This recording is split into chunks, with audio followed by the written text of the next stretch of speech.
Nommer 7 Media Produksie.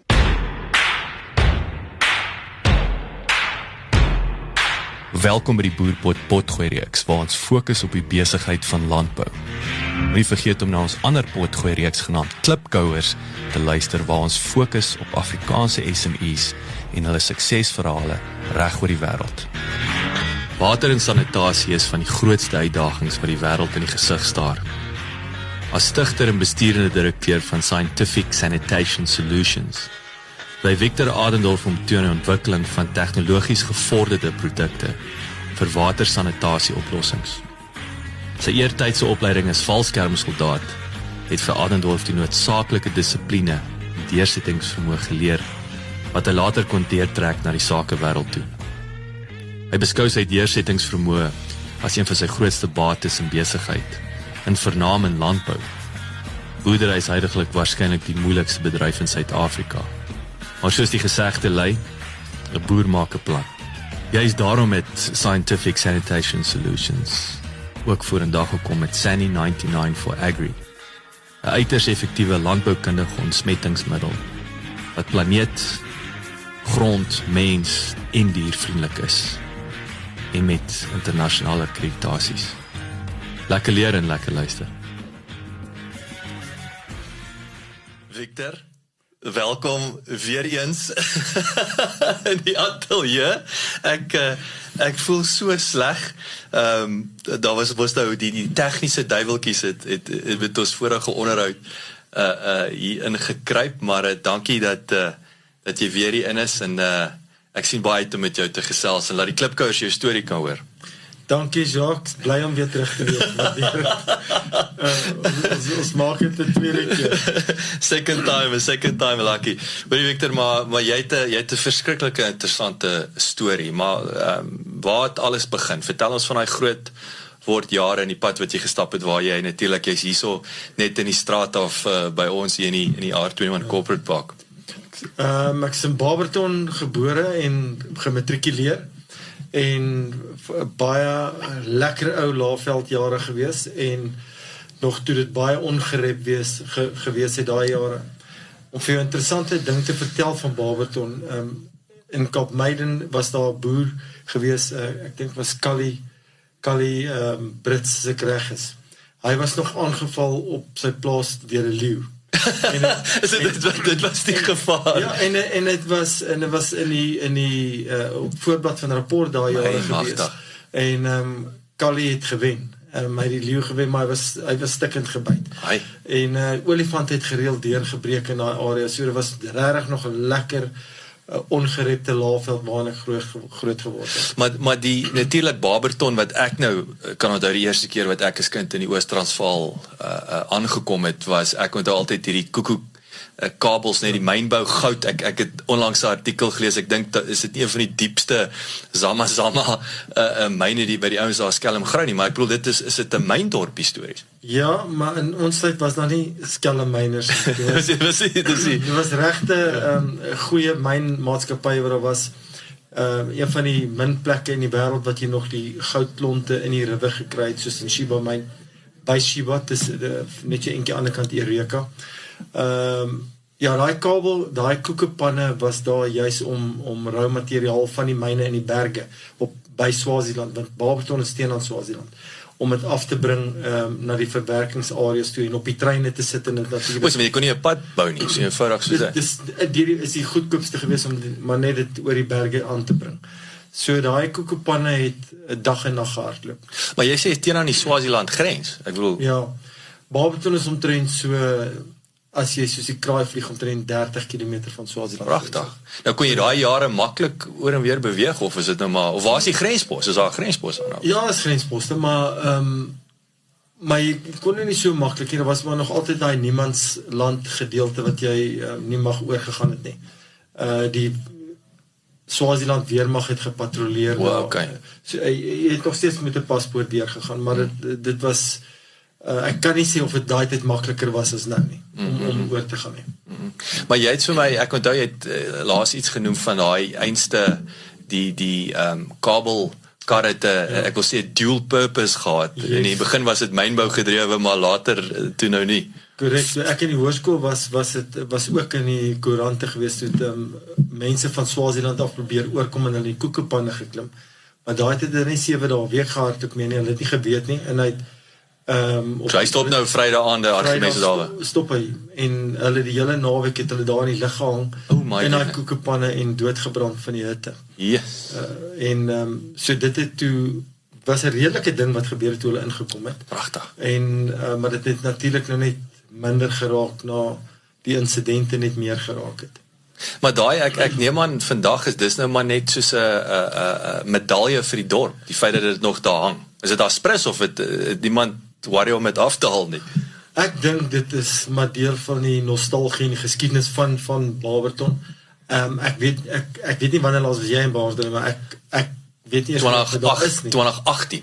Okay, en jy het dit gesien? Ek het dit gesien, ja. Okay, dan is dit hopelik nog steeds daar, as dit nie afgesteel is vir staal nie. Ek hoor jou, is dit te hoog? Ja. So, ja, dit was 'n deel van, was 'n mooi geskiedenis, en ek het jou ook al voorheen vertel, dat Barberton het die eerste goudbeers gehad.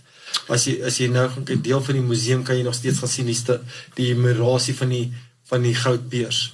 Voordat in Johannesburg gebeur het, het dit in Barberton. So dit was die eerste, ek sou sê, eerste nie seker wat in Afrika dan, daai tyd. Definitief. My magtig. En ek weet nou, ons het nou, later jare is jou Anglo-American, of Brits, nee, is Britse geld, Britse eienaarskap, was dit ook, is nou maar, ek wil sê, is al die goudmyne maar deur die Britte besit daai tyd. Ek reken op daai stadium was dit maar seker, Anglo was maar nog altyd die grootste eienaars van goudmyne daai tyd, so ek aanvaar, ek was nog te jonk, ek het nie regtig omgegee oor ekonomie en finansiële rigtings daai tyd nie, maar ek dink dit was maar baie deur Anglo, en daar was 'n groep gewees, ek dink daai tyd Genman, wat hulle ook gehad het, General Mining, wat ook moontlik van die myne kon besit het. En ons gaan by jou, ek weet nou deel van jou storie, het natuurlik mynbou 'n integrale rol later in jou besigheidsloopbaan gespeel.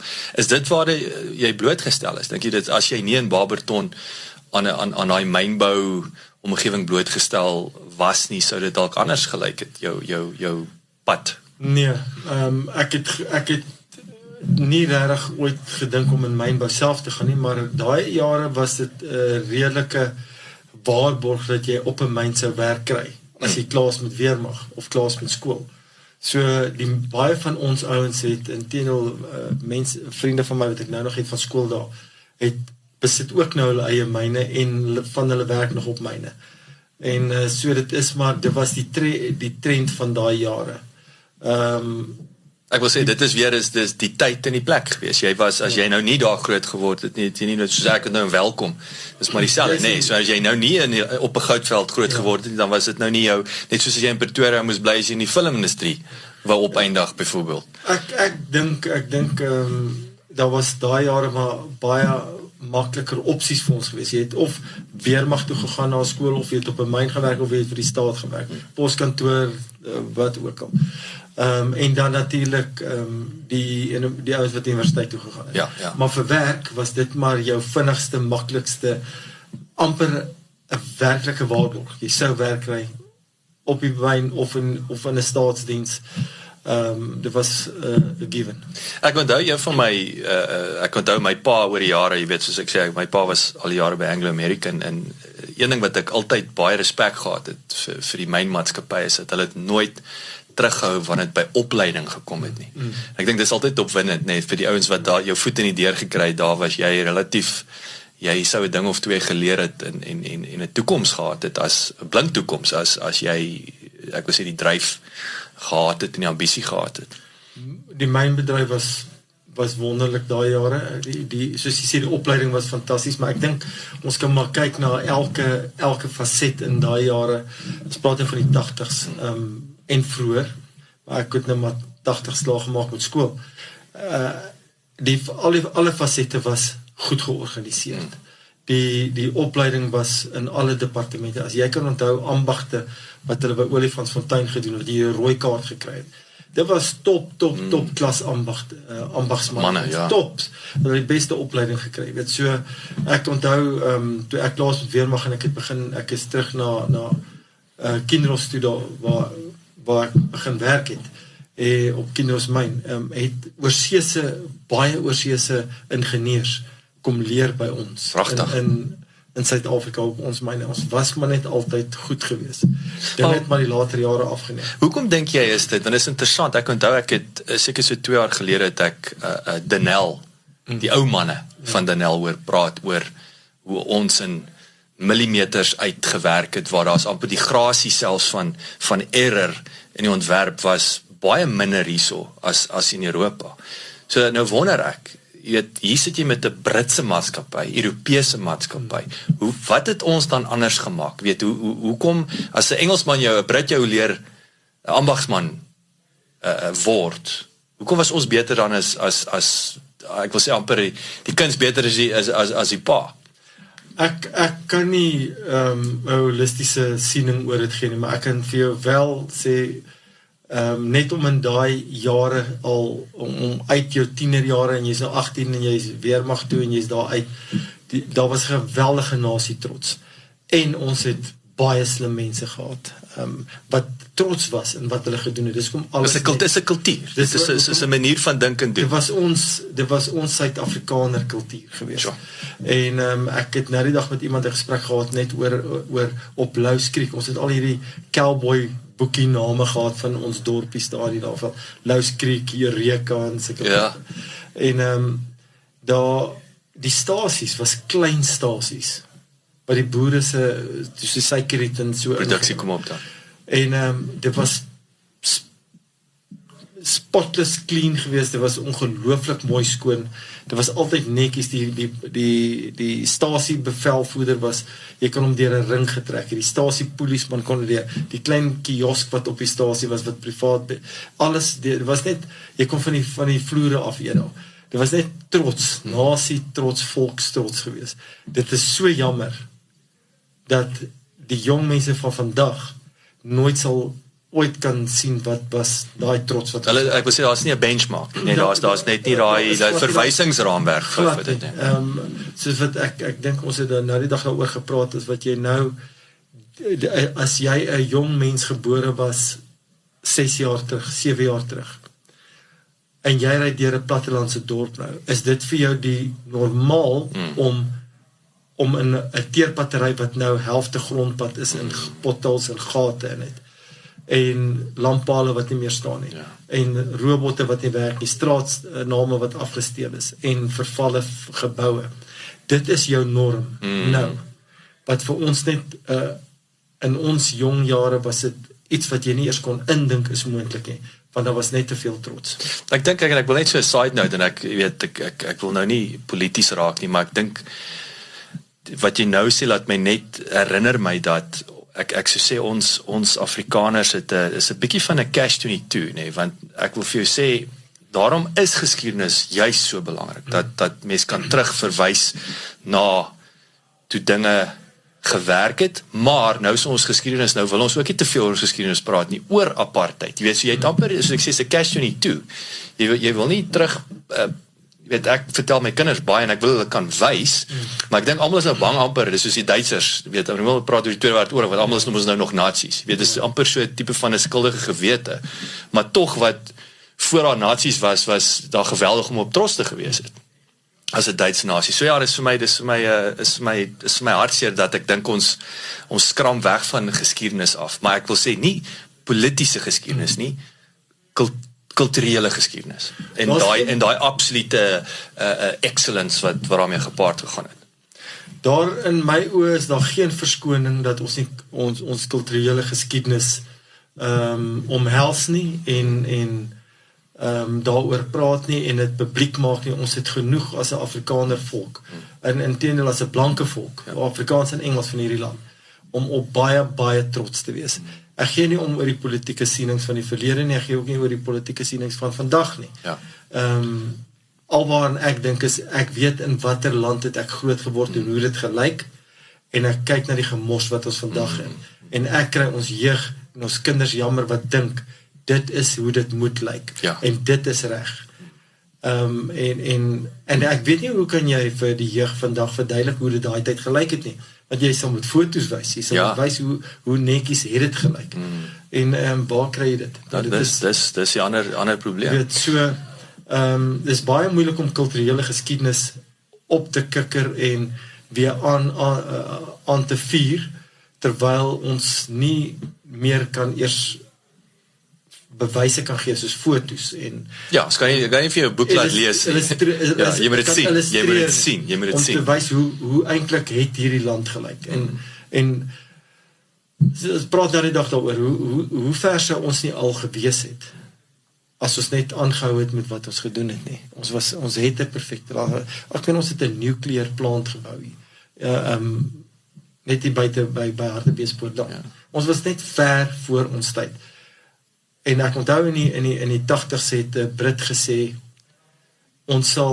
ek sal een parlementslid, ek sal my hoed, of laat 70s, ek sal my hoed opeet, want toe die sanksies nou groot begin het in Suid-Afrika, ek sal my hoed opeet die dag wanneer 'n land kan brandstof maak uit steenkool.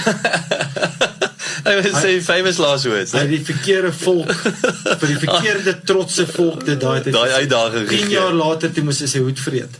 Want toe maak ons by Sasol brandstof. So, en daar natuurlik is ons eerste en enigste Fortune 500 maatskappy nog vandag, nee, wat op sigself die storie vertel van. Daai tyd was dit toe Sasol gebou was, in my opinie, en die bewys wat ons gelewer het vir die wêreld, hoe briljante volk ons is, was dit vir my 'n doelwit wat bereik is, wat die wêreld gedink het nie moontlik bereik is nie. Die feit dat Sasol vandag staan is vir my 'n wonderwerk. Daai was dit 'n doelwit, nou is dit 'n wonderwerk. Weet jy maar ek wil vinnig, jy weet, ons praat so van ontwikkeling. En dan wil ek wil nou nie, ons is besig hier om 'n geografiese geskiedenisgesprek, ek wil by die besigheid uitkom. Maar Nelspruit, ek kyk vandag na Nelspruit as ekonomiese powerhouse. Ek het skoolpelle wat daar baie suksesvolle besighede het. En natuurlik, wat was Nelspruit, jy weet, in die 80s en so aan, hoe het hy gelyk? Wat was hy? Was dit net 'n landboudorp of? Nee, dit was die groot dorp. Maar dis nou waar die boere by mekaar kom. Ja, wel, die boere het maar in al die klein dorpies, maar as die vrouens vir ordentlik inkopies gedoen het opgedres om te gaan. Het hulle Nelspruit toe gegaan, en dit was pragtig, jy daar deur die Crocodile Valley gery, Crocodile Valley op pad Nelspruit toe. Ongelooflike mooi dorp gewees daai tyd. En ook van die sterkste skole, sportskole was ook daar, in Witrifuur was net langs aan. Almal sterk skole, dit was maar dis waar die ekonomie sterk gestaan het. Maar was dit landbou gedrewe? Ek wil vandag ek dink vandag Mosambiek speel 'n groot rol met ek dink Nelspruit was van daai jaar al af uit wye spektrum van ekonomie gedryf, nie net landbou nie. Landbou het 'n groot rol in die Heelaalveld nog altyd gespeel. Maar ek dink dit het alles bygedra, soos byvoorbeeld skole wat daar was 'n hele paar skole. I mean, is isolasie komponent seker wat, soos 'n Bloemfontein, wat hy's in die middel van nêrens, daarom is dit nou maar ekonomies jou sterkste. En onthou, daai tyd het hulle nie van Mosambiek deurgekom soos vandag om te kom inkopies doen daar nie, want ons is in oorlog. Natuurlik, nee, dit was die vyand, nee. Dit is net so Mosambiekers was nie toegelaat om deur te kom. Natuurlik, daai tyd het Suid-Afrika die Portugese ingeneem wat uitgejaag was uit Mosambiek. Die ou Lourenço Marques, nee? Die ou Lourenço Marques, ja, wat werklik 'n paradys was. Sy tyd. So, die ekonomie was maar was wyd van verskeie faktore af, industriële vervaardiging, finansiëel, natuurlik boerdery. Ja. So, alright, so Barberton op skool, army toe. Ja. Waar was jy, wat eenheid, wat het toe gebeur? Valskerne bataljon, en my 2 jaar daar klaar gemaak, grens toe, en uitgeklaar. Maar vertel my gou, jy het 'n interessante ding, ek het een van my ou skoolbuddies wat 'n parabat was, en ek vertel toe nog so vir jou van die 3 dae PT, nee, maar jy sê toe, nee, 2 weke. back in the day. Dis asof selfs daai ek wil sê nie om af te maak, weer die jonger manne af te maak nie. Ek dink dit was nog steeds uitdagend, maar julle was weer eens op 'n ander vlak. En gelukkig al die bats sal verstaan dat jy kry juniors en seniors. En seniors sal altyd dink juniors het dit makliker gehad. Ja, nee, dit is nou maar. So respek aan al die bats wat luister. Seniors was altyd die baas en die juniors nie. Maar ek het ook seniors gehad. Jy weet, vir my was hulle weer die heel beste wat jy. En hulle het gedink julle is busies. Ons is weer wurms. Maar dit is maar hoe dit gewerk het daai tyd. Ami, maar jy het ook sport, ek bedoel sport was, want dit is my internet, ek wil terugkom ook wat en daar ons sal later actually, ek wil terugkom na jou sport toe, die Ami wat groot, ek wil sê, in jou, weer eens jou entrepreneuriese DNA, baie belangrike rol gespeel het.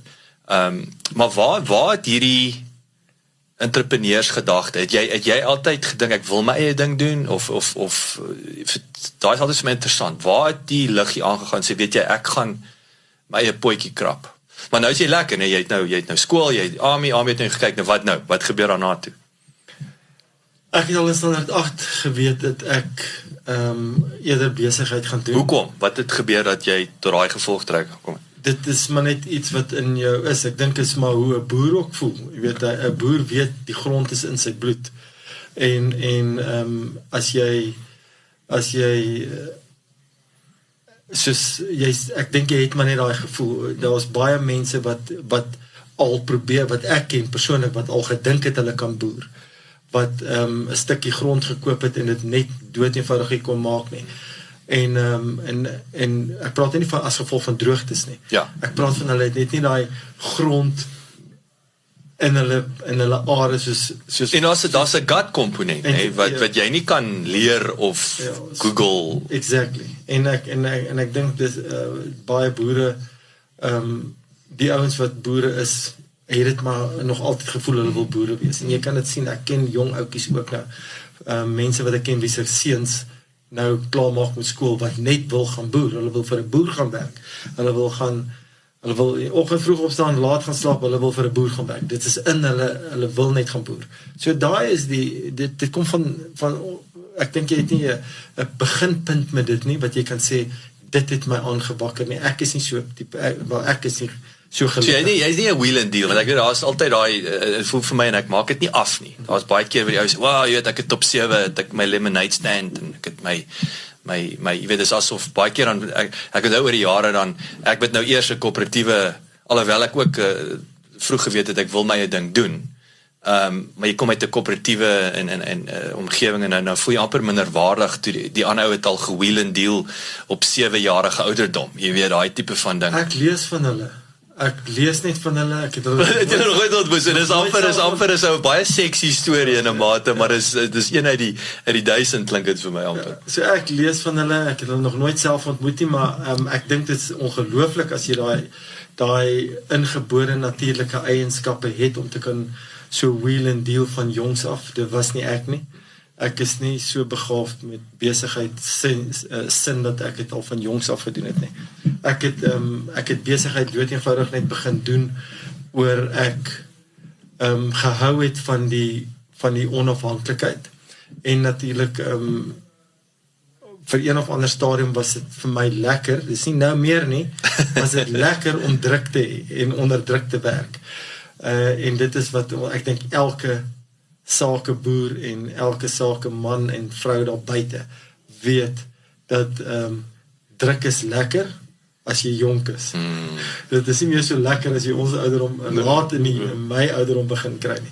Maar dit is so dit wat die ouens, ek onthou dis wat die Ami ouens altyd sê, weet dis 'n lekker wat jy nooit oor wil hê nie. En ek dink dit is ook met baie start-ups nie. Dit is dis ek dink alhoewel dit voel vir my ek wil glad nooit ooit weer my begin in besigheid daar in Londen. Seker omdat ek was 33 toe ek weggespring het, uit die blokke uitgekom het, maar ek dink is iets wat ek wil oordoen nie. Ek het daar's hier en daar lekker gedagtes, maar ek wil nie eers sê dis 'n lekker wat ek wil oor hê nie. Dit is nie vir my lekker nie, as ek terugdink nie. En ek glo wat jy nou sê is heeltemal normaal. Ek dink enigiemand wat die teendeel sê, is in my oor redelik abnormaal, want dit is nie lekker om iets, die opgewondenheid en die avontuur wat jy het om te sê, hier is my nuwe besigheid en hier is die naam en hier is my logo en dis 80%. Dit is so wonderlik lekker.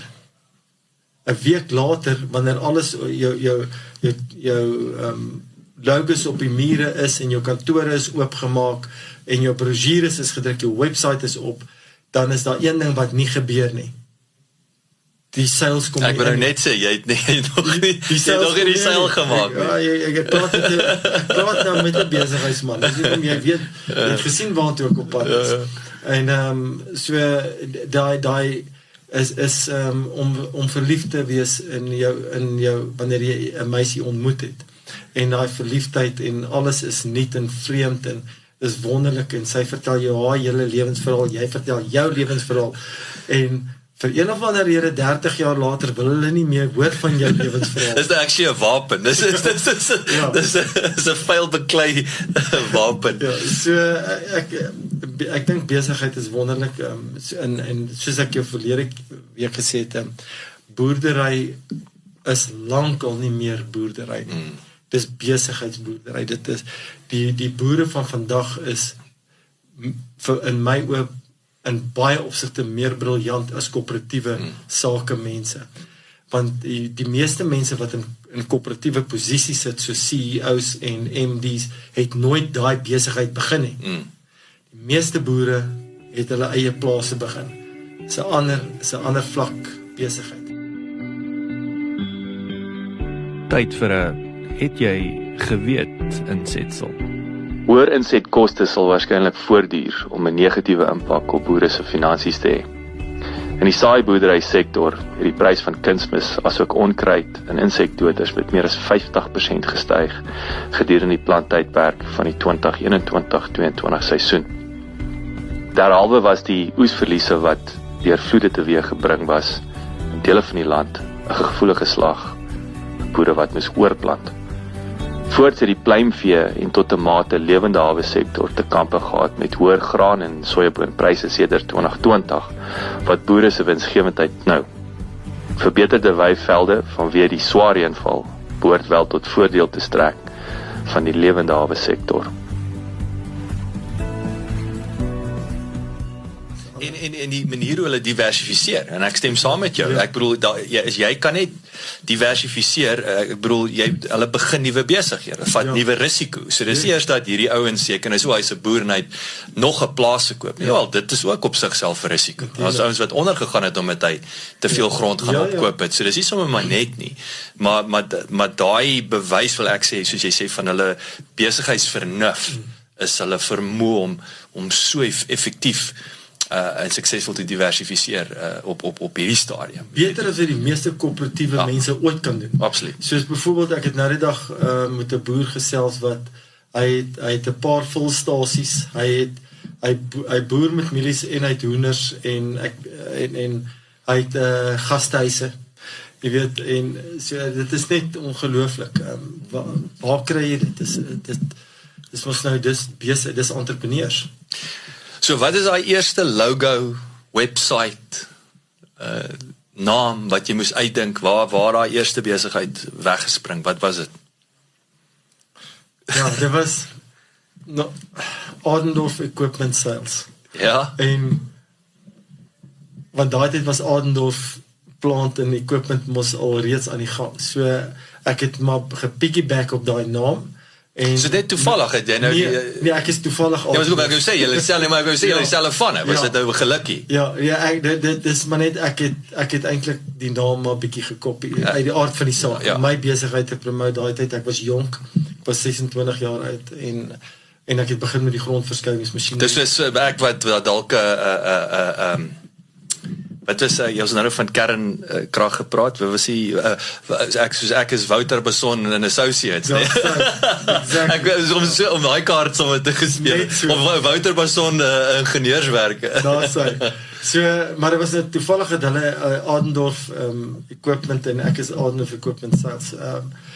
dis nie toevallig ek het die naam spesifiek ek het weggekom daarmee en maar dit het my baie gehelp want daai tyd as ek by mense aangekom het dan het hulle gedink ek is van die Adendorf wat so wyd en suid was. Maar hulle het die aanname gemaak. Hulle die aanname. So en jy sien daar as jy nie sê ek is dit nie, maar as jy die aanname maak is jou probleem. Maar ek het hulle dadelik reg gehelp. Ek het altyd vir hulle gesê hulle is die ryk Adendorfs, ek is die arm Adendorf. Maar jy het reeds jou voet in die deur gehad. Ja. So baie slim. Almal het geweet ek is die arm Adendorf, hulle is die ryk Adendorfs. Maar wat het dit behels? Maar ou masjienkies opgekoop van wat op myne gestaan het en steenwerke en so. Maar wat is dit? Is bulldozers en goeders of wat? Voorlaaiers soos Cat 910s en Cat 920s was vir my belangrik en TLB's en dan ek iemand gehad wat dit dan ek het gekoop by die mense en dan ek het gevat laat hulle dit regmaak.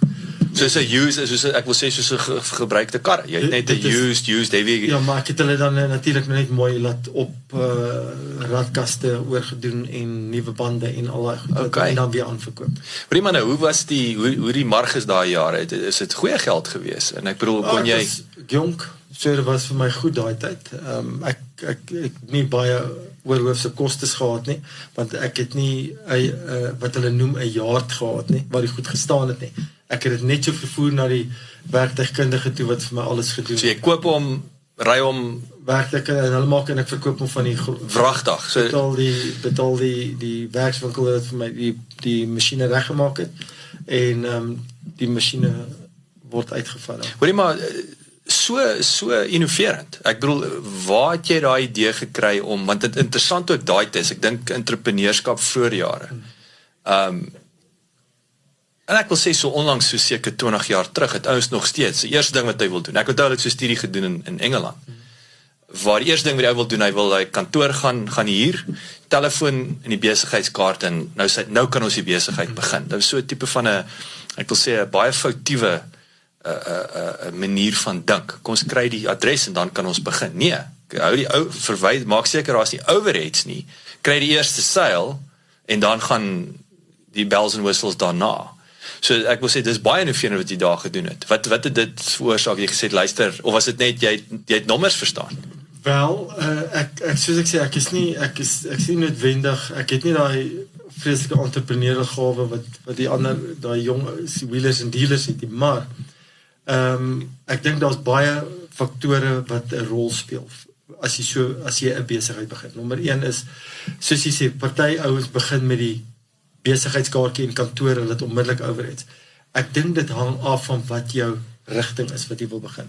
Jy kan nie vir my gaan oortuig jy het 'n finansiële besigheid en jy wil vir my finansiële advies gee en jou kar is jou kantoor. So daar seker ek hoor jou seker industrie jy moet amper bewys hê van. So die rede hoekom ek dalk onthou as jy jonk is jou ego ook nogal baie altyd groter as jou bankbalans. So ek wou graag 'n kantoor gehad het en ek wou graag my eie plek gehad het. Ek het doeteenvoudig net nie die geld daarvoor gehad nie. So dit was nie 'n besigheidsbesluit vir my om nie so fasiliteite te hê nie. Dit was doeteenvoudig ek kon dit nie bekostig. Okay. So, en toe raak ek gewoond aan daai metode en dit het vir my gewerk. Dit is nie ideaal nie, die banke het nie daarvan gehou nie. Ek het baie pak slaag gekry oor ek juis nie 'n fasiliteit gehad het wat omheen is en met my kantore en so nie.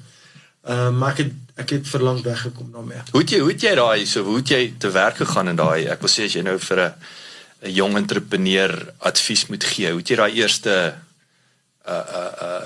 bulldozer, kom sê nou, noem dit nou maar, of hoe het jy hom gekoop? Hoe het jy te werk gegaan om want ek bedoel, is nie 'n goedkoop ding nie. Dit was, kyk, dit is nie 'n goedkoop ding nie, maar ek het klein begin. So ek het spaargeld gevat en ek het die eerste klein masjienkie gekoop.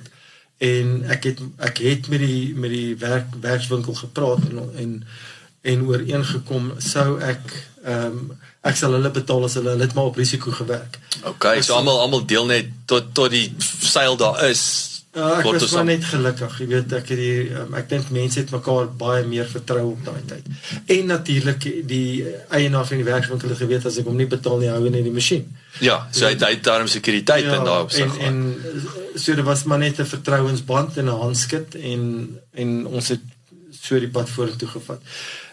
Ek sê nie dit is so maklik vandag nie. Ek dink dinge is definitief moeiliker vandag om 'n besigheid te begin, maar ek kan nie onthou of dit Bill Gates was of een van die biljonêers het op 'n onderhoud gesê toe hy ek dink 30 was of so. Toe vra hulle vir hom toe hy sy eerste biljoen gemaak het, toe vra hulle vir hom is dit moeilik vandag vir mense om biljonêers te word?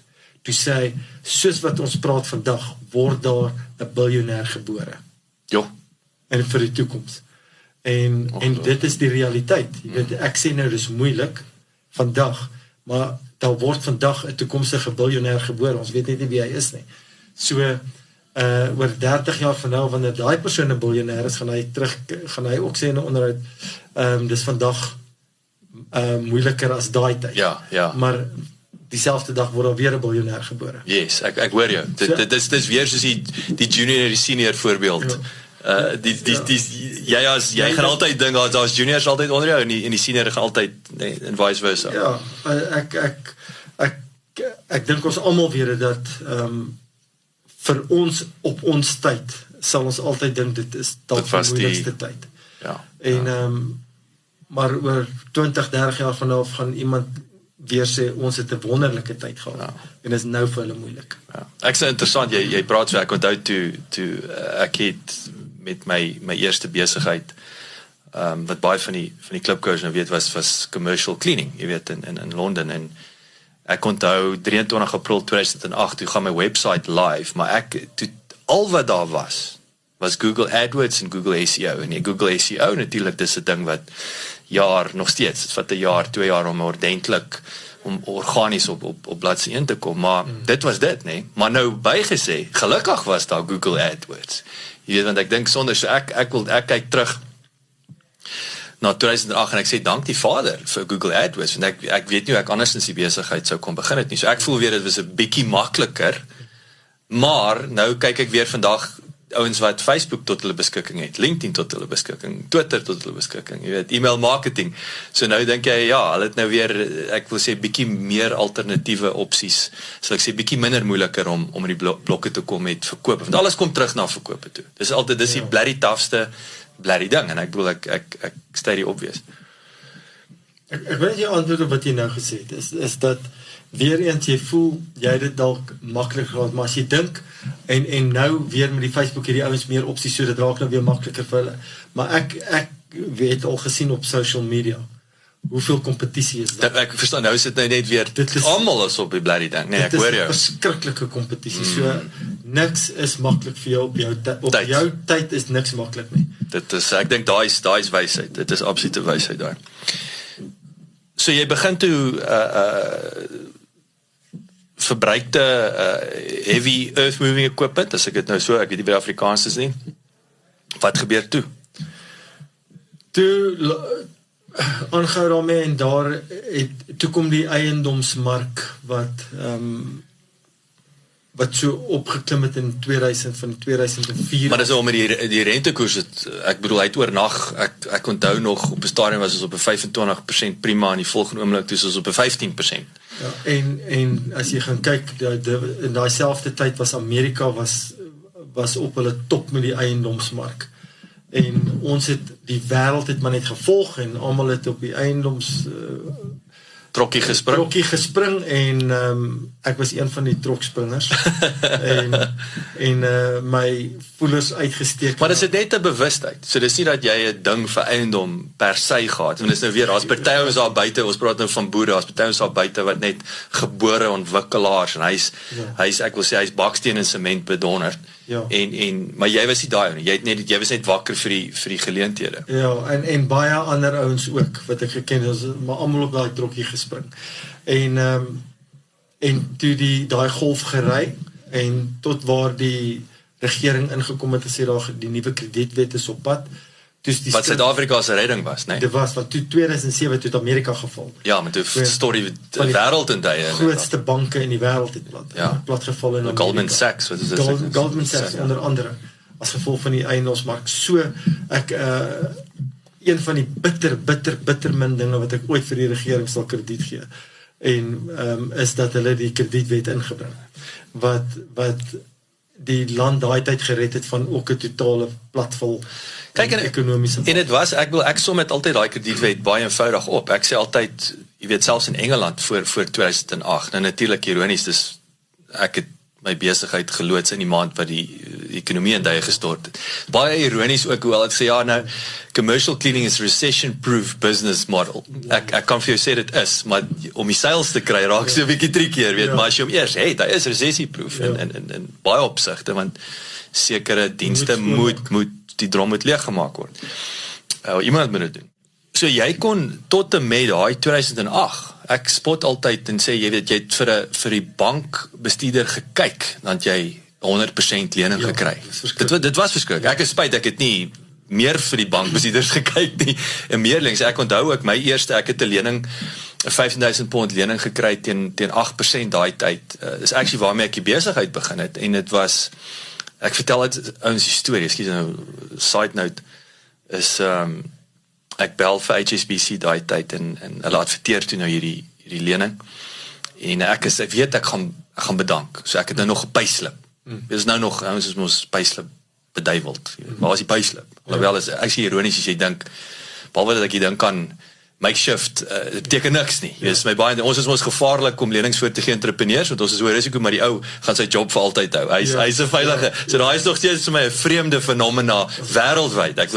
Ons sal dit nooit verstaan. Ons sal nooit verstaan nie, maar nou ek bel hulle en ek sê vir hulle, luister, ek het geld nodig. Hulle vra vir my, wat wil jy met die geld doen? Ek sê ek wil 'n besigheid begin. Hulle sê vir my, nee, jy kan nie, ons kan nie vir jou 5,000. Ek sê nou, waarvoor kan ek dit kry? Hulle sê, wel, as jy huisverbeteringe wil doen, as jy studielening wil betaal, of as jy met vakansie wil gaan. Ek sê die foon neer, dit is die enigste call center, en ek sou skaam om te sê, maar ek bedoel, ek moes doen wat ek moes doen, ek bel, jy tel iemand anders op, ek sê, ek wil 'n lening hê, wat wil jy doen? Nee, ek moet vakansie gaan, no problem, 2-3 dae later kry ek 5,000 pond, en het is altyd vir my, ek kyk nou nog terug met die geskok, dat het is okay om met vakansie te gaan, moet net nie 'n besigheid begin nie, maar ja, so ek sê, ons kan baie filosofies raak, oor dit nou nog, en die feit dat dit nog steeds in 'n meerdere mate daar buite daai, ek wil sê die finansierders se mindset, veral in Suid-Afrika, is nog, eerder gaan jy met vakansie met die lening as wat jy 'n besigheid gaan begin. Maar in elk geval, ek het nou, as ek sê, ek wil net sê, ons kan 'n hele podcast gesprek hê oor die denkrigtings van risikobestuurders van banke. Ons moet eerder nie daar... Ons moet nie daar nie, en die ironie is, hulle sê, hulle is risk averse, maar as jy vir ouwe lening gee, okay, dis nou die Britse banke, maar...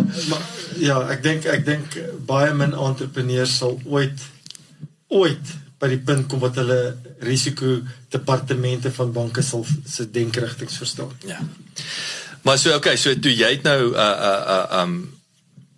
toe sê in die ontwikkelingsgame, nou wat het jy woonstelkompleks, wat het jy toe nou, waar het jy gevoel, waar was jy toe nou in Gauteng, of waar Gauteng, ja, toe jy nou hier gebaseer in Pretoria, of waar het jy Pretoria, en toe, maar in die eiendomsontwikkeling ingegaan, en betyds gesien die skrif is teen die muur, en probeer betyds uitklim, en jy is helemaal reg van die, hoe die banke geld gegee het, as jy gekyk, soos jy terecht sê, as jy gekyk het vir 'n bank, dan het hulle vir jou geld gegee. En dit was werklik waar 'n gevaarlike uitbuiting gewees van die banke daai tyd. En dit kom net terug na ons gesprek toe, wat ons nou net oor gepraat het, is dat, hoekom was jou risikobeheer in so 'n lae vlak daai jare? En net na 'n krisis is jou risikobeheer skielik weer op die boonste vlak, en jy met jou hond ingee, jou vrou moet jy bloedsampel, jy moet jou bloed skenk, nie eens vir die bank om iets te doen, maar hulle volg ook net tendense, en as daai tendens daar is, dan gooi hulle geld vir mense. Nou, so daai fase is verby, en ek het toe gekyk na, toe ek sien die moeilikheid is hierso vir die meeste van ons kleiner ontwikkelaars, het ek gekyk. Hoe het jy bewus geword van dit? Maar net oor, ek gesien het die kredietwet kom in, en ek het geweet, ek meen, twee en twee by mekaar. Enige regdenkende mens, daai tyd wat nie diep sakke gehad het nie, sou gesien het, hier kom groot moeilikheid, want die mense wat nou jou erwe koop en jou eenhede koop, gaan nie, oormôre gaan nie hierdie selfde mense sal nooit weer daai geld kry, in oor 6 maande vanaf nie. Soos om vir jou idee te gee, ons het 117 erwe in Hazyview gehad, en die erwe was gevat na 'n launch toe om dit te verkoop, daar was 2 ander projekte wat saam daar was, een ski resort, en dan iets by Hartbeespoortdam, en my en vriend van my se 117 erwe, en ons het by hierdie, ek weet nie wat is 'n launch in Afrikaans, loods, by hierdie loods van wat hulle dit gaan soos op 'n veiling sit, daar daar naby die casino, Monte Casino. Ja. Fourways. Dit was so pragtig onthaal area, en daar was baie eiendomsagente van reg oor die land genooi so toe. Die vrou wat gereël was briljant, en ek het, toe ons projek opkom met die 117 erwe, net erwe, toe ek gaan koffie ingooi, teen die wat ek terug is, in die lokaal, 15 meter gaan koffie ingooi, terug is soos al 117 verkoop. Goeie jammer. Dis hoe mal dit was daai tyd. Mense wat nie eers gesien het hoe lyk die erwe nie. Hulle weet nie eers presies, ek wonder van hulle het nie eers geweet waar is Hazyview nie. Het die erwe gekoop. En dit is hoe belaglik dit is. Dit is soos een van my gunsteling flieks is The Big Short. Wat die storie vertel oor hoe dit gecrash het en wat die banke gedoen het in Amerika, en ek bedoel, daar was ene wat hulle, ek bedoel strippers, man, jy weet wat hulle met die strippers, jy's 'n stripper, maar sy het 4 of 5 eiendomme. Soos, hoe is dit moontlik? Jy weet, dat jy daar is die sekuriteit geweet, maar dit was die ding van die ou, kyk vir jou en gee hom 'n lening. Dit was 'n baie gevaarlike stadium van ons land, daai tyd, en Amerika het bewys, en so, ek het gesien, hierdie gaan op 'n einde kom, en toe het ek net gekyk na ander alternatiewe en opsies. So die geheim daar was net, moenie verder bou nie. Dit was so eenvoudig soos dit, in die paar is, of as jy 'n paar eiendomme gehad het, raak ontslaaf van dit, ja. En probeer so naby as moontlik om sonder skuld uit te stap. Daar was ouens wat vasgebyt het, wat ek ken persone wat het hulle te lang vasgehou en het baie groot pakslaag gekry. En ek het toe maar net gekyk na die mynbedryf en gekyk na steenkoolpryse en Hoekom die mynbedryf? Is dit toevallig dat jy uit 'n myndorp uitkom? Nee, niks met dit uit te waai nie. Ek het doodeenvoudig net gesien soos ek sê, die eiendomsmark gaan baie vinnig tot 'n einde kom en ek gaan ook saam met baie ander ouens pakslaag kry. So ek moet so dan kyk na 'n alternatief wat kan werk, en ek het maar die markte dopgehou en gesien die steenkoolpryse is baie hoog uit onkunde, want die steenkoolpryse fluktueer geweldig baie. Dit is regtig soos 'n politieke se beloftes, jy weet, dit is daar heel bo en maar daar's eintlik niks daaronder nie. Ja. En so dis hoe ek nou die steenkoolpryse geëvalueer het daai tyd, en toe dink ek sal maar eerder nou begin in steenkoolbedryf. Hoekom steenkool? Is dit jou lowest barrier to entry in mynbou in terme van ontginning, kostes en sulke tipe van ek baie goed opgesom daar. Ek dink dit vir my was dit die laagste vlak om in te kom, om in die mynbedryf in te kom, want jy het nie soos jy tereg nou sê, jy het nie daai onkostes van 'n goudmyn wat jy smeltery moet opsit om dit wel in 'n 2 kilometer gat grou en al daai lekker. Ja, en steenkool lê vlak. So dit was 'n maklike uitweg. Maar het jy dan nou ook omdat jy eiendomsbelegging verstaan het, want jy moet nou 'n stuk grond koop, so jy is dit daai verband, jy het geweet om 'n stuk grond te koop, die regte wat daarmee gepaard gaan, of was dit net weer toevallig dat daar eiendomskonneksie is? Dis alles anders. Ek het omtrent net foute gemaak. Ja. Toe ek begin het daar, so vertel ons daai storie, want dis fascinerend. Dis nou nie aldag het jy 'n man ontmoet wat vir hom 'n steenkoolmyn gaan koop het nie. Ja, maar dis die ding, ek het net 'n stuk mielieveld gekoop, en daar was blijkbaar steenkool onder en gelukkig was daar... Jy het nou net die regte gekoop. Ja, daar was my eerste fout gewees. Daar was 10 gate geboor, ek het het gestuur vir 'n geoloog om te kyk, is dit steenkool, het gesê is baie diep, maar die kwaliteit is goed, en ek het gaan ry daar en gaan kyk, en ek gesien, is net 'n stuk grond, mielieland, en maar ek sien die geologiese verslae, en ek het met geoloog gepraat, en hulle sê, die steenkool is ons net baie diep, is duur, om dit uit te kry, maar die prys vir die steenkool, daai tyd kan jy geld maak met daai kwaliteitsteenkool. Ja, so jy gaan 'n premie kry vir dit. So, daai tyd het baie van ons onkundiges nog betaal vir prospekteerpermitte, en ek hoop daar's nie nou mense wat luister wat hulle gaan lag, toe dink ek het seker onnoosel goed gedoen. En toe die prospekteerpermit gekoop deur die prokureurs van die verkoper, ten duurste betaal, want die prokureur het vir my gesê, hulle is so naby aan 'n mynlisensie, oor 6 maande sal die lisensie al wees, dan kan jy begin myn. 3 jaar later was daar nog steeds nie 'n mynlisensie nie. En jy jou geld lê in 'n permit. Ja, en baie dinge, ek gaan jou nie verveel met die details oor wat die proses is met dit nie, maar so daai was die eerste fout. Ek het my oorspronklike dryf was die steenkoolprys. Die tweede fout was ek het 'n prospekteerpermit gekoop. Teen die tyd wat die sogenaamde lisensie sou uitkom 6 maande later, dus die steenkoolprys van $154 na onder $50. Oef.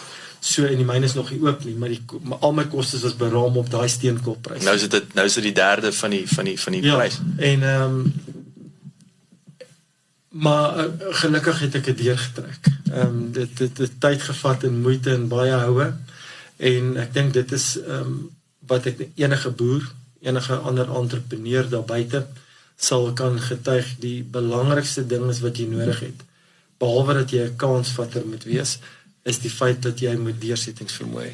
Wat nommer 1 is, want niks gaan jou deur dit help nie, as jou finansies uitgeput is, soos daai tyd met die myn, om te wag vir jou lisensie, as jou finansies uitgeput is daar niks anders wat jy kan dra as jou deursettingsvermoë nie, niks anders nie. En is dan wat jy besluit of ek gee op of ek gaan aan. En ek baie sakepersone sal seker vereenselwig met wat ek nou sê. Dis werklik waar net die hoofeienskap is deursettingsvermoë. Feit soos 'n koei. Vertel ons 'n bietjie, ek onthou nou, jy het laas van hierdie jy het nog gepraat van diep steenkool, ek onthou daar's 'n terminologie of iets. Strip ratio, vertel ons 'n bietjie van die strip ratio, dis my baie interessant. Wel, as 'n koste aan elke strip ratio, jy het jou overburden, wat en dis die diepte waar hy lê, dis hoe diep jy moet grou. Sê maar jou steenkool is 7 meter onder die grond, gaan jy 'n strip ratio hou van 7 tot 1, met ander woorde, jy gaan of 6 tot 1, jy gaan 6 meter se overburden afval om by die 1 meter soom uit te kom. Yes.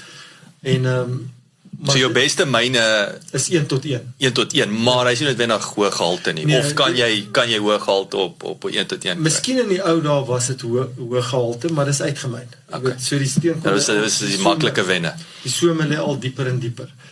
Hoë kwaliteit kry jy baie keer diep onder die grond, maar daar is nog myne wat lae some het wat goed is. Die groot gelyste maatskappye. So daai jou geld gaan om daai boogrond uit te haal, bring vir jou geen geld in.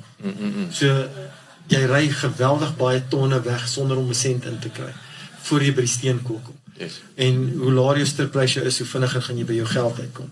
Maar dis al die goed wat 'n mens leer soos wat jy aangaan. En jy maak maar foute. Speel toe nou die steenkoolmyn ding. Suksesvol, lekker gewees? Ja, was 'n wonderlike tyd, wonderlike ondervinding, en toe het ek net groter gegaan, 'n groter projek begin, en dis waar ek toe nou forceer word om meer en meer BEE in die besigheid in te bring, want ek mag nie aan Eskom verkoop as ek nie 51% het nie. Was dit altyd die afsetpunt? Was Eskom altyd die afsetpunt? vir die groter projek, ja. Okay. Kleiner ene waar jy steenkool verkoop? Uitvoer en lokale klein groepe wat koop en dit inmeng in hulle swakker steenkool. Okay. So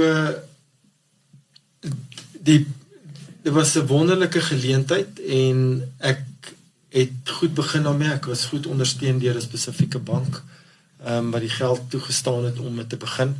En ek moes net in 'n baie kort tydperk 'n besluit neem, gaan ek aangaan met dit met die politieke BE-strukture wat ek geforseer word om te doen en of gaan ek eerder uitklim. En hierdie is amper vir my is 'n prinsip saak. Dis 'n kwessie van gaan ek dit geniet? Ja. En gaan ons level playing field, gaan dit fair, gaan dit regverdige speelproses wees. En as jy 'n kwessie van jy lus vir dit nie. Ek en jy het gepraat, ons gaan nie ons gaan nie hierdie roete in diepte bespreek.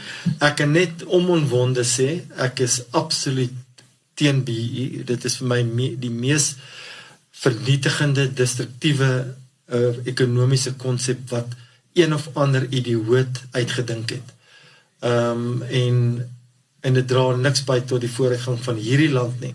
En ek in enige ander land wat dit gaan toepas, gaan in elk geval dieselfde pad stap as ons.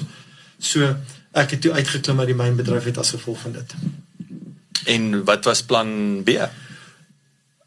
Wonderlik vir 'n paar jaar, self jammer gekry en kwaad gewees vir hierdie swak regering. Uitwaarts gefokus. En ekonomiese beleide. En toe begin met Scientific Sanitation Solutions, wat gefokus was onmiddellik op, ek ken nie die Afrikaanse woord nie, maar is point of use, wat jy water skoonmaak in plaaslike areas, wat ver weg is van gepypte water af, soos byvoorbeeld rivierstroompies, dammetjies en in die hele Afrika.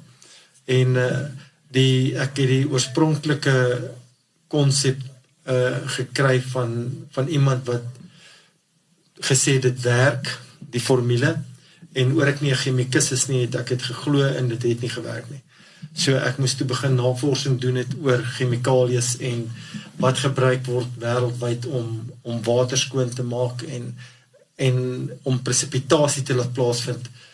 En eventueel het ek toe maar aanhoudende toetse gedoen. Ek het produk ingevoer, rou materiaal van noord van Japan af, van Spanje af en eventueel glo ek dat tot die teendeel bewys is dat laat ons maatskappy heel moontlik nou die beste watersuiwerings point of use produk het in die wêreld.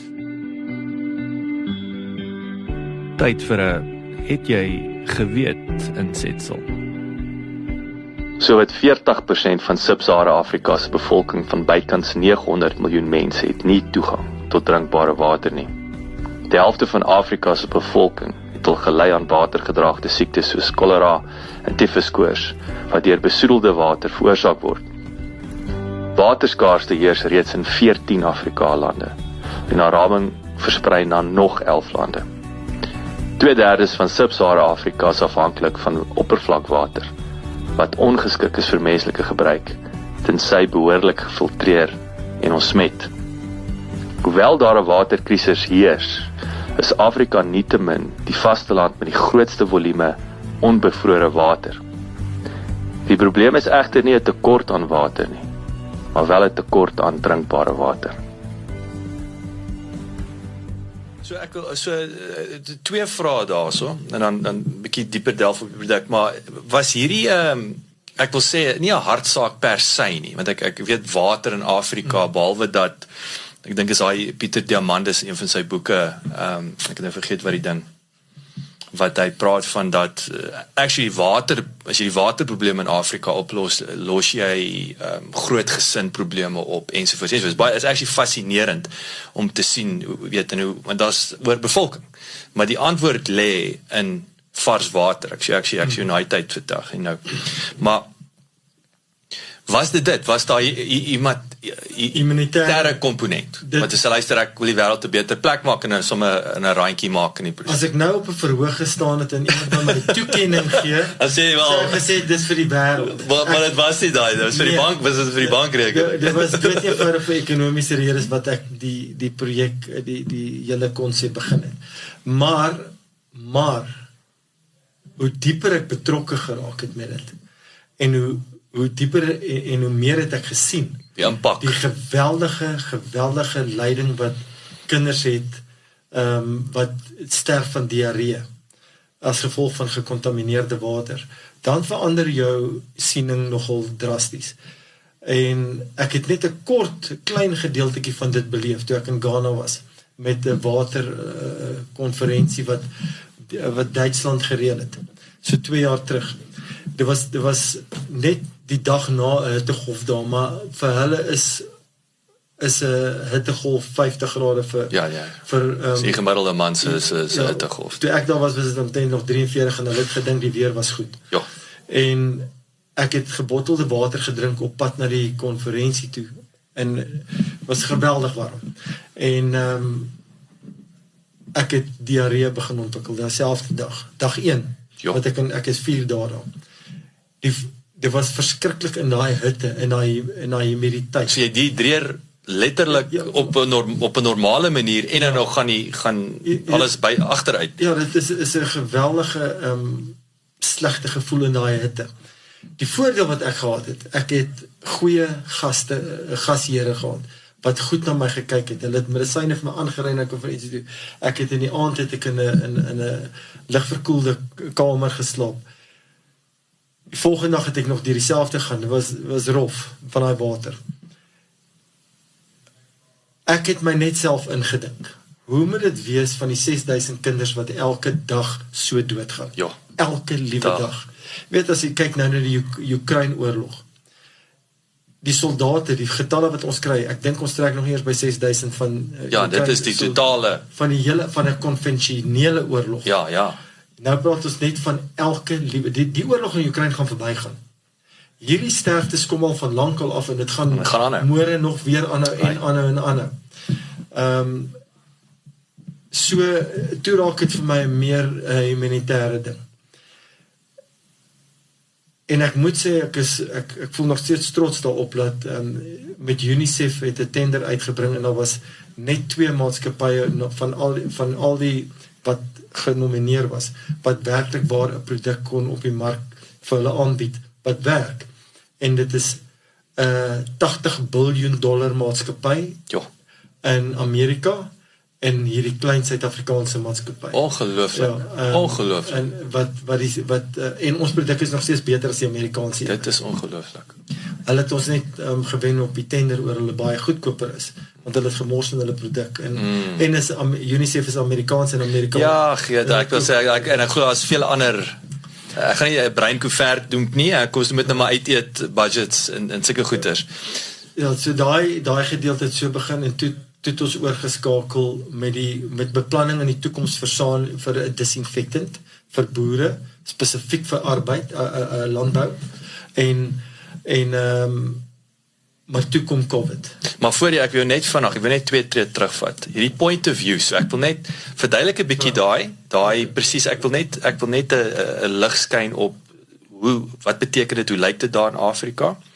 Nommer 1 en nommer 2 en dan vertel net wat maak julle produk beter, want ek weet daai sediment wat verduidelik ook net die hele proses. Geen so 'n snapshot. So wat gebeur is dat die meeste plaaslike bevolking in Suid-Afrika en in Afrika gebruik 'n 20 liter kan om hulle water te gaan haal.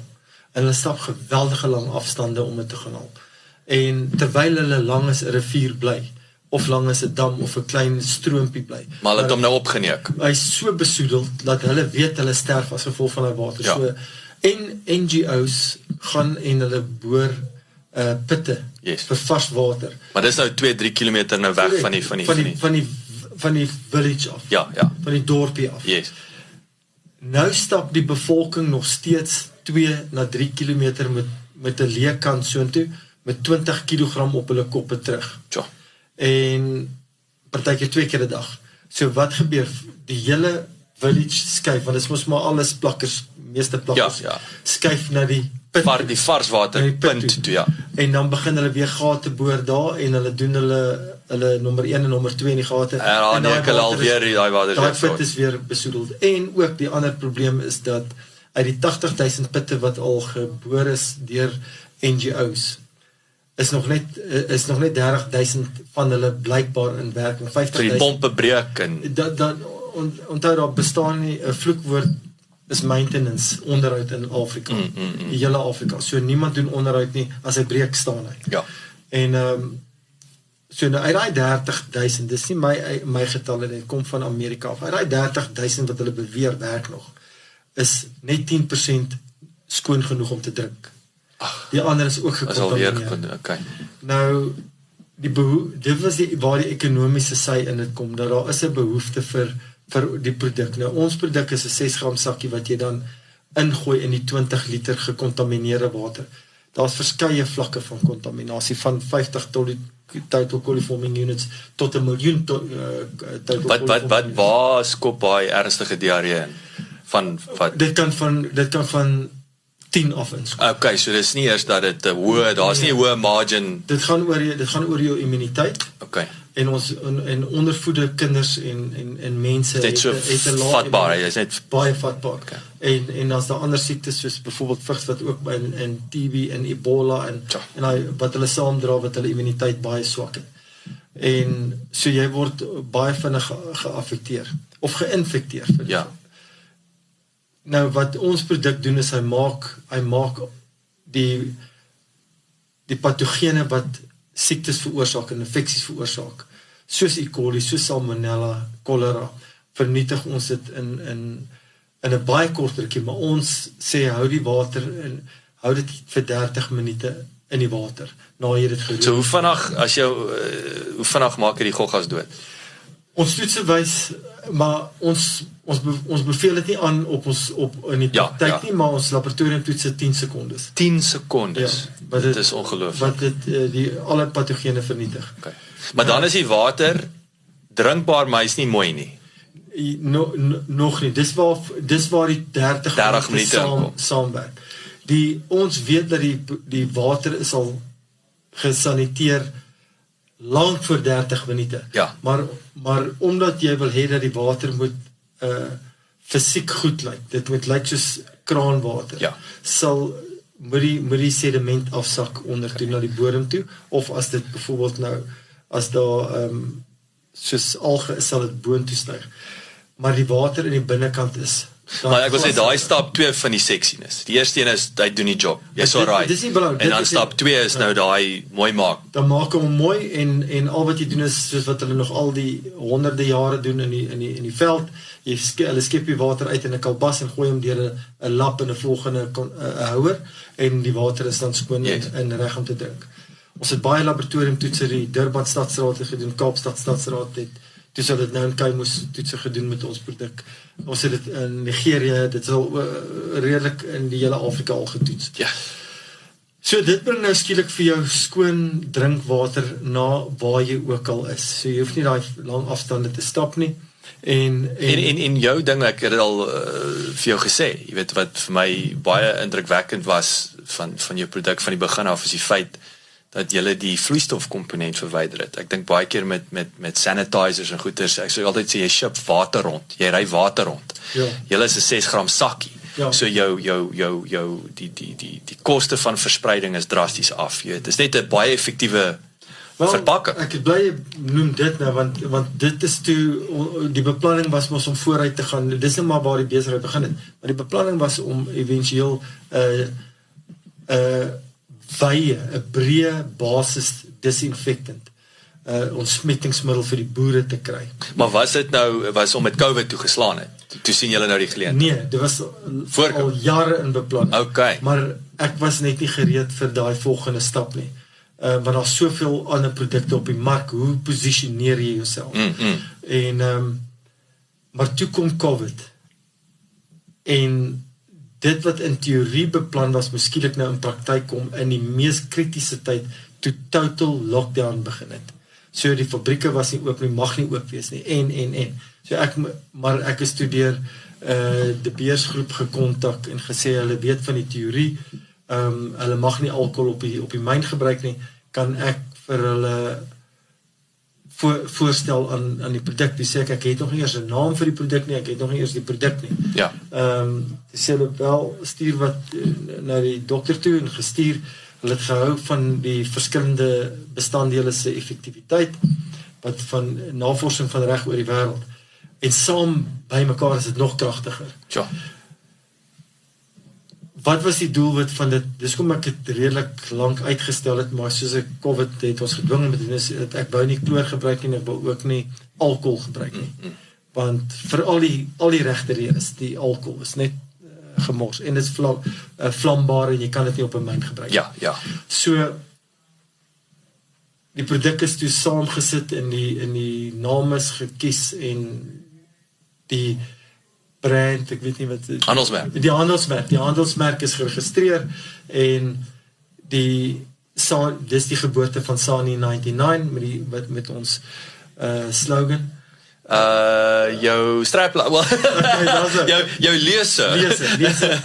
One bottle for life. One bottle for life. En dit is waar dit nou inkom wat jy genoem het oor die weer eens hierdie was regtig nie begin uit 'n finansiële oogpunt, maar doeteenvoudig vir 'n omgewingsbewustheid posisie.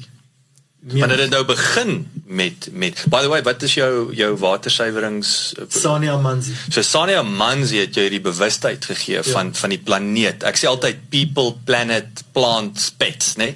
Wel, dis dit. Ja. So ons kan almal ons terugvat na met die begin van COVID in 2020, toe daar totale lockdowns is en jy mag net winkel toe gaan vir kos en jy moet bewys jy gaan en vir om ontsmettingsmiddels. Dis korrek, yes.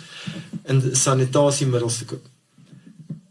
Binne 'n week was al die rakke leeg. Met ander woorde, al daai bottels wat daar gestaan het was uitverkoop. 'n Paar dae later was daai rakke weer vol. Maar toe begin fabrieke mense van enige ek wil sê elke tweede ou wat die maskers gemaak het, dit sanitizers. Wat 'n kontak het in die handelswinkels het hulle produkte daarin gekry. Alles in plastiek bottels. Ja. Maar elke tweede dag is dit uitverkoop. Waartoe het daai bottels gegaan? As daar wanneer en ek het my navorsing gedoen op plastiek bottel kontaminasie. Dis hoekom ons so lank gevat het voor ek Sani 99 want jy wou nie net weer plastiek nog plastiek in die grond. Ja, en net nog 'n bottel op die rak te wees nie. Lang is honderde ander nie. En my siening oor dit was, wat 'n skok was toe met die COVID begin het, was wanneer die plastiek bottel kontaminasie so enorm was voor COVID, wêreldwyd. Reeds. Voor COVID. En jy het gesien hoe daai bottels van daai rakke afgaan en nuus kom op. 300-400% groei per week van plastiek bottel kontaminasie wêreldwyd. En ek kon net nie deel wees van dit nie. Daarom het ek gehou by ons verpakkingsmetode wat ek gesê het, ons verpak dit in 'n klein sakkie waar jy 1 liter hoogs effektiewe ontsmettingsmiddel kan aanmaak mee met enige water. Ja. So met ander woorde, weer eens terug na die logiese, maklikste manier om met 'n ontsmettingsmiddel te wees, is dat as jou bottel nou leeg geraak het, gooi hom weg en jy moet een of ander tyd weer na 'n winkel toe gaan. Ek praat net van die hoog COVID tyd. Ja. Met ons produk was dit eenvoudig. Jy ry nie met 20 liter ontsmettingsmiddel rond nie, maar 20 Sani 99 sakkies gooi jy in jou paneelkussie. Ja. En wanneer jy, so dis klaar 20 liter wat jy mee rondry. Jy kan ek wil sê in jou hand vas. As jy uithardloop uit ontsmettingsmiddel uit, stop jy met jou Coke bottel by 'n garage en jy gooi daar water in en jy gooi 'n sakkie in en daar het jy weer 'n internasionale geakkrediteerde en gesertifiseerde hoogs effektiewe natuurlike hoogs effektiewe ontsmettingsmiddel. Ongelooflik. En ek het teenkant gekry oor daai verpakkingsbeginsel, maar Hoekom? Want dit is nie soos die vloei in die norm. Is die norm is nie nie? die norm nie. En ek het net vasgestaan by dit, want ek het geweet wat die toekoms inhou met verpakking en met plastiek bottels. En natuurlik nou met hierdie hele supply chain, hierdie wareketting gemors wat en ek dink nou containers, nee. Nou moet weer eens om met die ouens water en goed aanry wil ek amper sê in hulle produkte. Jy het nie daai probleem nie. Nee. Maar vertel ook, jy het laas my vertel hoeveel pakkies is die ekwivalent van 'n container? As jy Sani 99 vat en jy wil 2 miljoen liter ontsmettingsmiddel maak. Wat 'n container is. Ons sit in 41 voet container Yes. met ons verpakking. Die ekwivalent van dit om dit te sit in die huidige plastiek bottel applikasies is dit 66 40 voet containers. 66 om dieselfde om 2 miljoen liter te om dieselfde hoeveelheid te vervoer. Dit is ongelooflik. En ons het uitgewerk na die dag, die Amerikaners het dit gesoek net om te kyk om ons produkte versprei in Amerika in 40 voet containers. Want elke 40 voet container sal jy moet dubbel as perd moet hê om hom te trek. En toe wil hulle uitwerk, ons moet vir hulle uitwerk, wat sal die vermindering wees op die carbon footprint? Ja, ag wel, dit is ek dink dit is die Afrikaans. Carbon footprint en ons net as hulle net Sani 99 gebruik om die vervoer in ons verpakking ons te doen, boonbehalwe die enorme vermindering van plastiek bottel kontaminasie wat ons doen. Verminder ons amper 5 biljoen ton se carbon wat in die lug is, net om 'n jaar ons produkte het hulle mal teruggetrek na bome toe. Want ek bedoel dit sal 'n interessante sommetjie wees. Hoeveel bome verteenwoordig 5 biljoen. Ja, dis verskriklik. So ons is weer eens baie trots om 'n Suid-Afrikaanse produk te wees wat hier in Pretoria vervaardig word, wat regtig wêreldwye impak begin maak en erkenning kry. Die tragiese punt is ons nog steeds nie erkenning in ons eie land nie. Dood eenvoudig as gevolg van onbevoegdheid. Ons gaan nou in Amerika, ons is in Canada, ons is in Ierland, ons is in Verenigde Koninkryk en die res van Europa. Juis oor ons carbon footprint vermindering en oor die plastiekbottel vermindering. Wel, hulle verstaan dit en is vir hulle belang. Dit raak nie meer, is nie meer nice to have. Nou het ons die gedink aan die boere, want Sani 99 het nie begin as gevolg van die boere nie, het begin as gevolg van COVID, maar die konsep, die gedagte, die toekomsbeplanning van Sani 99 was lank voor COVID vir die boere. Dit is jou visie gewees. Ja, en die rede vir dit was soos oor, ek weet wat boere betaal vir ontsmettingsmiddels. En dan word 'n ontsmettingmiddel vir die boer gegee net vir sy na-oesbehandeling. Daar word 'n ontsmettingsmiddel vir hom gegee vir voor-oes voorbereiding van sy grond, vir sy toerusting, maar nie in die groeiproses. En daar is natuurlik baie pesticides. Ja, natuurlik, yes. Groeiproses. Maar elkeen het sy prys. En elkeen word met baie beloftes gegee aan die boer teen 'n prys. En hoe groter die naam van die vervaardiger, hoe duurder betaal die boer vir dit. En daar's sekere van die name wat geweldig sterk is in die mark, wat jy moet verdun. Om die ontsmettingsmiddel te maak. Sê maar byvoorbeeld 'n sekere hoeveelheid milliliters per soveel liters. Ja. Nou, die gevaar met dit sal oor en oor bewys, is dat as dit so effektief is, die verdunningsproses, en dit word elke keer so gedoen, hoekom breek daar nog steeds so baie siektes uit? Dit maak ons net nie sin nie. Dis die eerste ding. Dis wat ons oorkom het toe met ons produk Sani 99 for Agri. Sodat jy nie daai verdunningsprobleem kan maak nie. En ek wil dit net hier noem, dat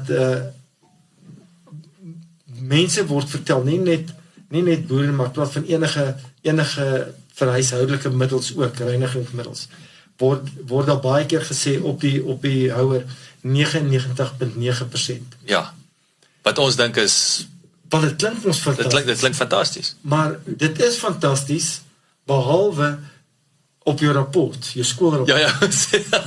Behalwe as dit kom by ontsmettings. Ek verstaan, wanneer dit by wetenskap kom. Heeltemal ander ding, as dit kom by ontsmetting. Byvoorbeeld, as jy 'n 99.9% produk het, wat jy gebruik as jou ontsmetting, teen 'n 99.99995 soos ons in dit. Okay. Daar's 3 9's en 'n 5 in. By ons is daar 6 9's en 'n 5. 6 9's en 'n 5. Hierdie ou is dit net 'n 99.9. Hulle 1 9, okay? Wat die verskil is daar, is dat ongeag jou oppervlak, bly daar nog 10.000 keer meer patogene oor op daai oppervlak. Op 'n 99.9 is daar 10.000 goggas wat nog aan bly. Wat oorbly. Jy het net een nodig om 'n infeksie te veroorsaak. Ek hoor jou. In 'n totale ramp te begin. Ja. So dit is die geweldige verskil. Dit is van 99.9 na 99.99995 toe. Is daar 'n 10.000 patogene, of dit op 'n millimeter is en of op 'n halwe millimeter is. 10.000. Dit is wat versus 20 miljoen. Dit is wat vir jou lê en wag daar. Met ander woorde, dit is wat die boere moet in ag neem, is dat hulle het die reg om vir die verskaffer te sê, ek soek jou laboratoriumverslag. Nommer 1. Ek soek nommer 2, die telefoonnommer van die laboratorium en die toetsnommer van daai toetse, wat jy vir my sê, jou produk kan doen.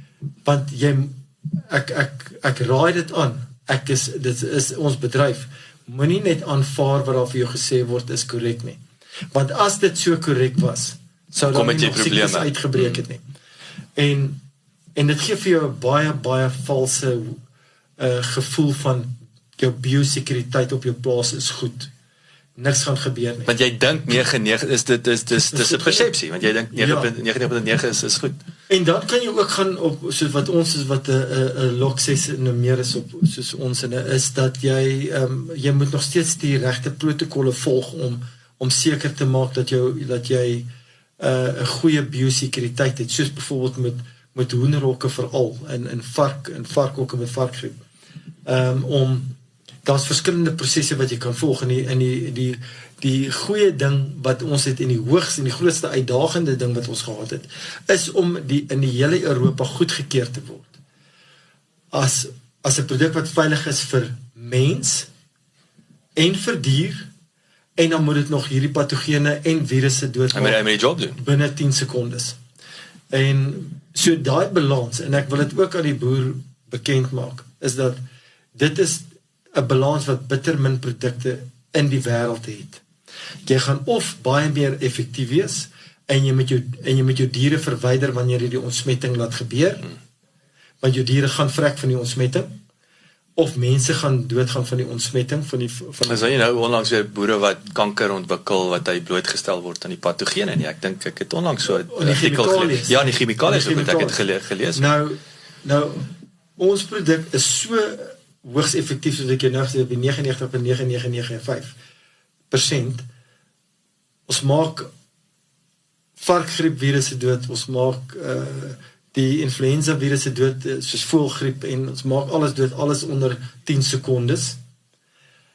Jy hoef jou diere nie te verwyder uit die hok uit nie, inteendeel, ek beveel aan, as jy ons produk gebruik, hou die diere daar, want ons wil hê hulle met ons chemikalie, ons produk in asem. Maar dit is goed vir hulle. Ja, dit is goed, want jy maak jou, die virusse akkumuleer in jou lugweer, in jou neus lugweer, en dit is waar al die virusse begin uitbroei. En ons maak dit dood in sekondes. Ja. So dis 'n dubbele voordeel. So terwyl jy jou hokke sprei met wat hulle noem fogging, Ja. of met jou knapsack, jou 16 liter knapsack op die harder die areas waar jy meer kontaminasie het, wat jy vermoed kontaminasie, want jy gaan jou hoenders nie nou vir die volgende 6 weke uit die hok uithaal, 6 tot 8 weke, voor hulle gaan geslag word nie. Hulle gaan daar bly. So wat doen jy? Jy moet iets daarin sit wat werk, wat hoogs effektief is, wat in Europa getoets is en bewys is dit werk. En is natuurlijk geakkrediteer. En nommer 2, jy gaan altyd die vrees hê, gaan dit my diere affekteer, hierdie chemikalie. Ons sê, hou jou diere daar, laat hulle asseblief in ons. So met ander woorde, jy het nou hoogs effektiewe produk, wat veilig is vir jou dier ook. Hier kom die bonus. As jy nou te veel gespuit het, van ons produk, en dit gaan in die water in. Europa het ons goedgekeur, dat die mens en dier dit nog kan drink ook. Wow. So, en die spuiter. Die spuiter is ook oké. Die spuiter. Ja, ek wou sê, want jy moet dit doen, ek weet, die werker wat, natuurlijk. So, want hy asem het ook deur sy neus, en so, daar is 'n baie goeie kans, hy gaan die COVID kry. Ja. Definitief. En, so, dis 'n Suid-Afrikaanse produk, wat in Suid-Afrika vervaardig is, hopelik vir ons boere in Suid-Afrika. En ons het 'n doelbewuste besluit geneem, dat ons wil dit direk aan die boer verkoop. Sodat ons al die middelkostes uitsny. Hoekom moet dit deur kanaal 2, 3 en 4 gaan voor dit by die boer uitkom? Die boer het net een vraag om te vra vir 'n produk. Waar is jou laboratorium verslae?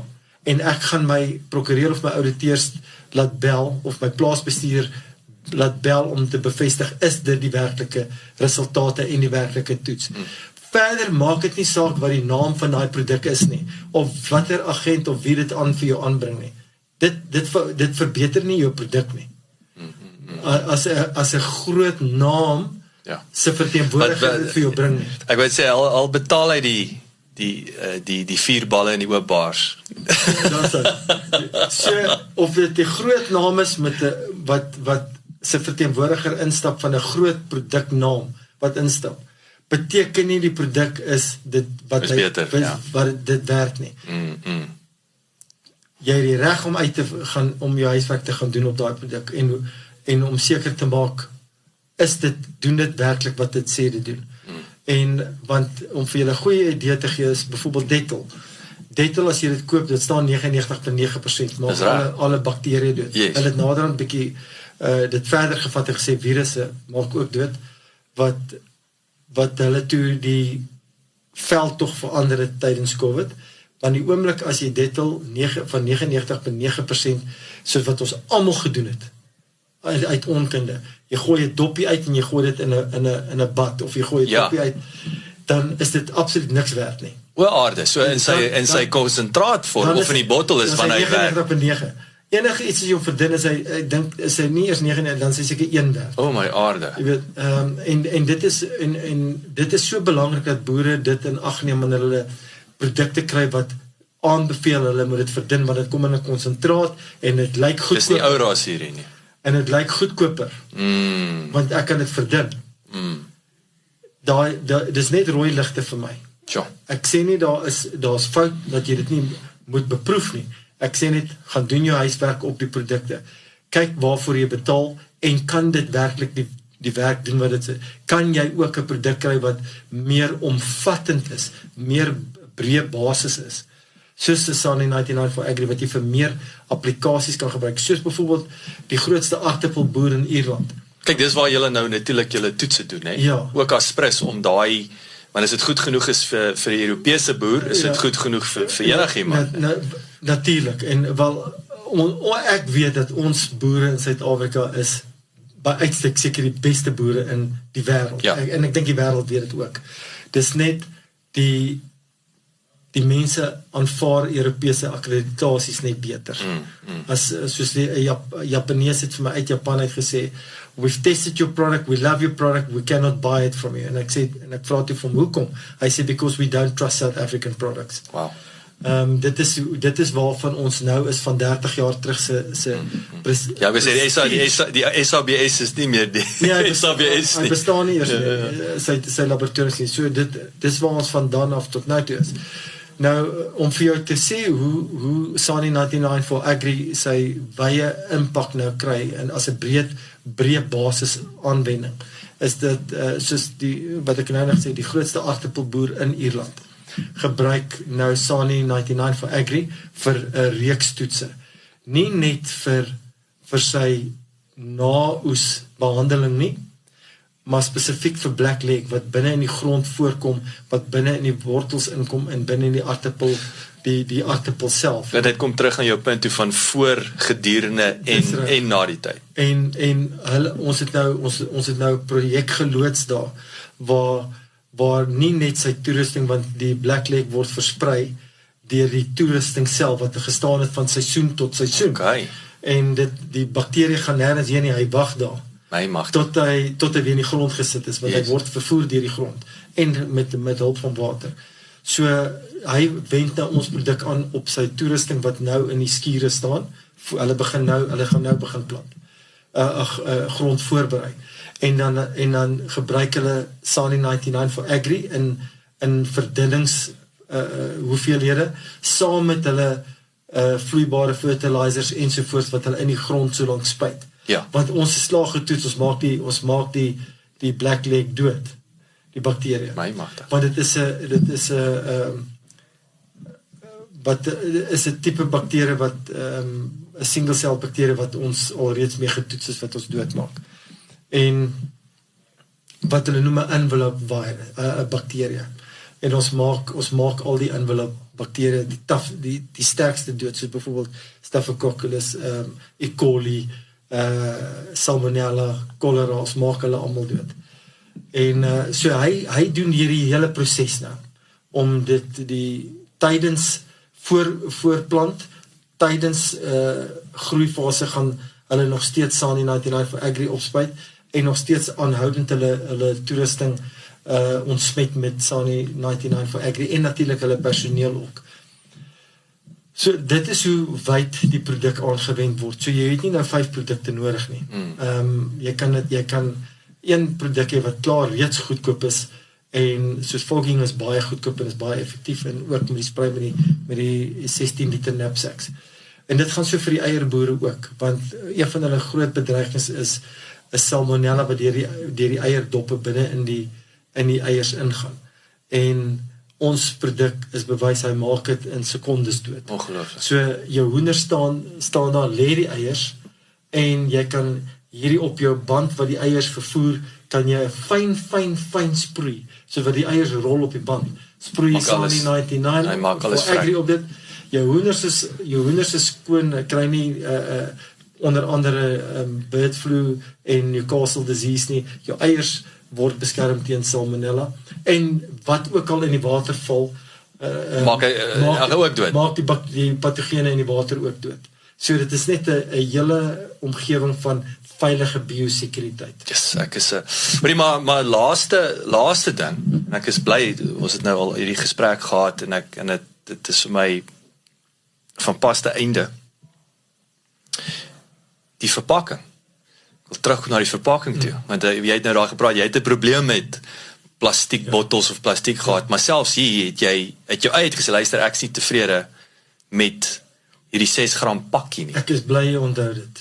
Ja, so ons strategiese vennote in Verenigde Koninkryk in Manchester het toe begin werk maak, want ek het vir hulle sê, ons het dit nie hierdie, almal praat van biodegradable materiaal.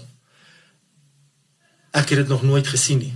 Ek hoor net van dit en ek gaan lees op dit. Het lyk alweer soos 'n 99.9% gesprek, nee? Maar Jacques, die ding is dat alles is biodegradable. Afhangend net van die tyd. Gee dit 1000 jaar en is biodegradable. Ander mense sê dit is binne 24 uur, nee, net in perfekte omstandighede en sekere temperature ensovoorts. So ons produk word om vog uit te hou, word in 'n triple foil verpak. Maar ek het soos jy self weet, het dit my nog altyd gepla, want dit is ons deel van kontaminasie vir my.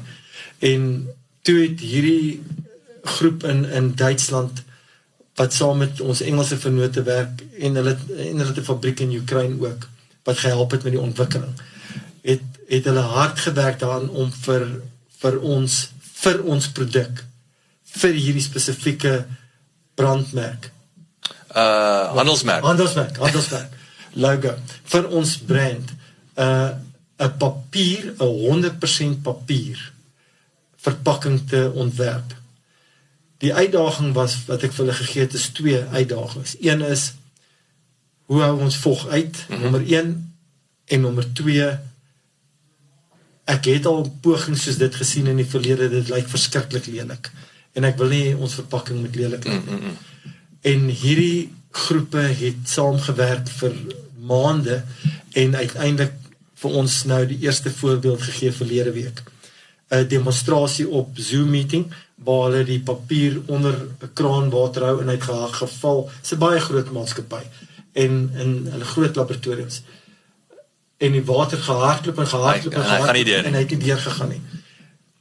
Vir die eerste keer kan ek met alle eerlikheid sê, ons hierdie Suid-Afrikaanse produk en Suid-Afrikaanse maatskappy gaan boonbehalwe nou dat jy superieur produk het, 'n superieur produk het, 'n breë basis produk wat goedkoop is en effektief is, veilig vir mense en dier, gaan ook nou in 'n 100% oplosbare verpakking gesit word.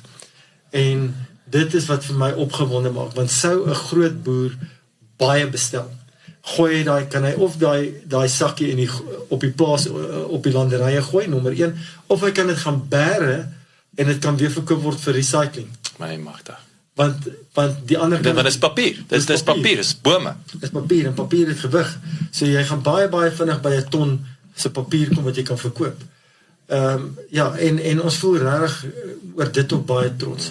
En net om ook vir die boere gerusstelling te gee, ons chemikus is 'n baie slim jong man, wat sy meestersgraad in chemie het, en hy kom van 'n plaas af.